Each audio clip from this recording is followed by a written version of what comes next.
Hello, magandang araw po sa lahat. Ngayon po ay mayroon tayong nakuha na niyog na isang mata. Oh, isang mata lang siya. Niyog na isang mata. Ano? Isang mata lang talaga siya, no? Yan. Isang mata lang na niyog. Kaya napakagandang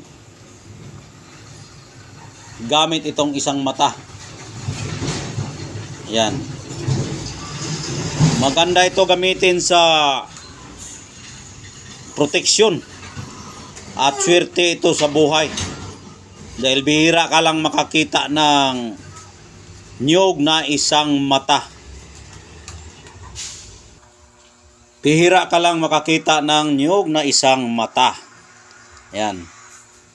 Sa dami-dami ng aking niyog na ino-open, lahat ay walang, minsan makakuha ko ng may mata na tatlo, yun ay normal na mata yun, yung tatlong mata. Isang mata, isang bibig, dalawang mata, yun ay normal. Pero kapag isang bibig, isang mata, yan po ay hindi normal. Ibig sabihin, yan po ay isang napakagandang gamit na miracle na gamit. Minsan din yung walang mata talaga. Minsan may 4 na mata o 3 mata, isang bibig. Ito rin, isang mata, ito ang bihira sa lahat. Ito. Bihira po ito sa lahat. At ang kagandahan nito dahil maliit lang. Ayan o. Ang pangalan sa niyog na ito ay pulipog. Pulipog siya na niyog. Kung nakita ka na kayo ng pulipog na niyog, ng pinakamaliit na niyog, yan po ay tawag sa amin pulipog. Ayan, pulipog po ito na niyog. Kanina ko lang ito nakuha, na-discoveryhan ko dahil nga ay mayroon kaming puno dito na pulipog. Kasi binunutan ko yung mga pulipog dahil gusto ko yung kanyang masarap kasi yung pulipog na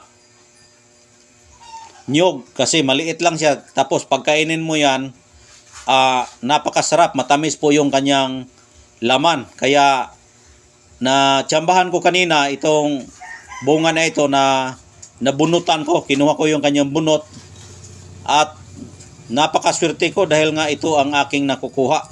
Isa lang talaga ang kanyang mata, oh. Yan, oh. Isa lang talaga yung bibig niya, oh. Ayan. Napakaganda po. Ito po yung puwit niya, oh. Yan, binunutan ko yan kanina. Nagtataka ako, bakit isa lang yung bibig? Ayan, wala namang mata. Sa mga normal lang na mga bibig, isang bibig, 2 mata. Normal lang po yan. Pero ito, abnormal na to. Ibig sabihin, abnormal. Ano na? Hindi gawa ng tao, gawa ng kalikasan na iyan po ay isang imposible. O kapag imposible kasi, ay milagro po yan kung tawagin. Yan, oh, lubi siya. Niyog na pulipog. Ayan. Kaya swerte po. Sa naghahanap po na isa lang po ang mata, ito na po. Wala itong mata. Ibig sabihin, wala itong mata kasi bibig lang ito. Kapag mata kasi pag-uusapan, hindi lalabas yung kanyang tubo o turok. Turok o sibol. Hindi po yan nalabas kapag mata ang pag-uusapan. Pero kapag bibig, ito po ay isang bibig lang. Pero walang mata. Isang bibig, walang mata. Ayan. Ang tawag po, isang bibig, walang mata. Bihira lang po yan. Minsan din, 2 ang bibig, ito bibig. Tapos dito rin sa gilid, bibig. Tapos dito sa gitna, mata. Bihira din yun. Dahil nga 2 ang butas. Yung dito lang butas, tapos dito ang 2 mata, yan ay normal. Ditong mata, tapos ito yung bibig, normal po yan. Pero kapag dito ang mata, tapos bibig dito, tapos bibig na naman dito, ibig sabihin, miracle yan, milagro yan, kasi 2 na yung bibig. Dapat yung bibig isa lang. Kaya milagro din yan. Minsan din yung pagbiyak mo, may kwadro-kwadro sa loob, milagro din yan. May may power yan. Ito rin ay napaka-milagro dahil bihira ka makakita ng ganitong niyog na isa lang ang bibig. Lahat naman ng mga nyog, isa lang talaga yung bibig. Yung normal. Pero ang Kaiba dito, wala siyang mata. Diretso lang yung bibig. Ayan. Kaya ito ay maganda, ito pampaswerte sa pamumuhay. Itong bibig lang siya. Bibig lang po siya. Maganda ito sa pamumuhay. Hindi ko ito ma-discover kung hindi ko kinuha yung bunga. Dahil may isang bulig doon na pulipog. Dahil maganda talaga yung pulipog, kinuha ko. Dahil masarap yung katas ng kanyang gata ng pulipog na nyog. Dahil ang kapal ng ito, kapag biyakin yan, kung makita mo yung laman dyan sa ilalim, ang kanyang kapal, ganyan kahaba, yung kapal na laman niya. Tapos yung buta sa ilalim, napakaliit lang po. Kaya ito ay napakasarap po kainin yung pulipog. Katulad din yan sa mangga, ang pinakamasarap ng mangga, yung senyorita. Matamis, pero pag hilaw, sobrang asim. Yun din ang senyorita. Ang yung senyorita, ayan po ay isang native na mangga. Ito rin ay pulipog, isa po itong native na nyog. Sa saging din, ang native na saging, yung saging ng unggoy. O yung tinatawag saging unggoy na saging. Native din yun. Pero may pangalawang native pa yan, yung saging bata. Ayan.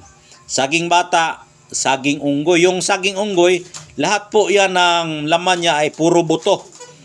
Puro buto yung saging unggoy.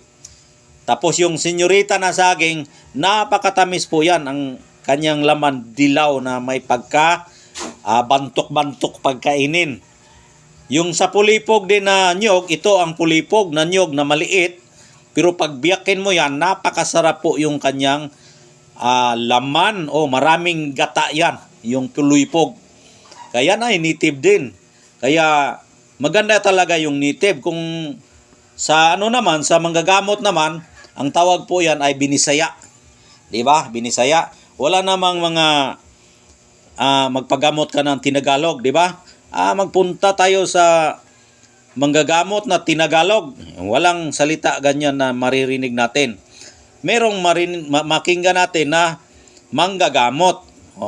Pero pag dito sa mga Bisaya, ibinisaya natin yan para mawala yung yung sakit, ipabinisaya. Kung sa naman, sa mga karne-karne naman, sa mga manok, yung native na manok, masarap do yung sabaw. Kung sa baboy naman, yung masarap, baboy ramo. Yeah? Kaya ganyan po yung niyog na pulipog. Kasing sangay sila lahat ng aking binanggit ngayon. Kaya ito'y swerte. Swerte ito sa pamumuhay. At hindi lang po yan swerte. Tagabulag din ito dahil wala siyang mata.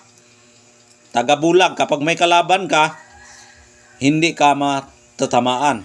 Meron akong kaibigan na merong ganito na bibig lang yung dinadala niya.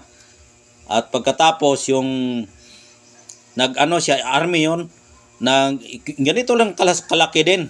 Inambush siya doon sa basilan. Pag ambush siya doon sa basilan, natamaan siya ng into 3, nasalibay siya, hindi siya namatay.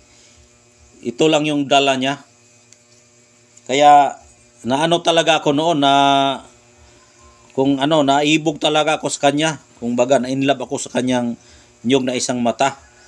Kaya pinagtripan ko yun. Hindi niya binigay sa akin. Pero ngayon, dahil nga mas lalo nang lumakas yung ating enerhiya sa kalikasan na pinaamo na talaga nila tayo, kaya nakakuha tayo ng ganitong klaseng mga pampaswerte at protection na niyog.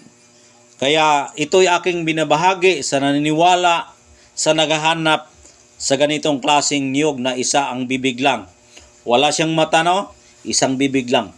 Kaya hanggang dito na lang at maraming salamat po at hanggang dito na lang. God bless po sa inyong lahat. Ingat po kayo palagi.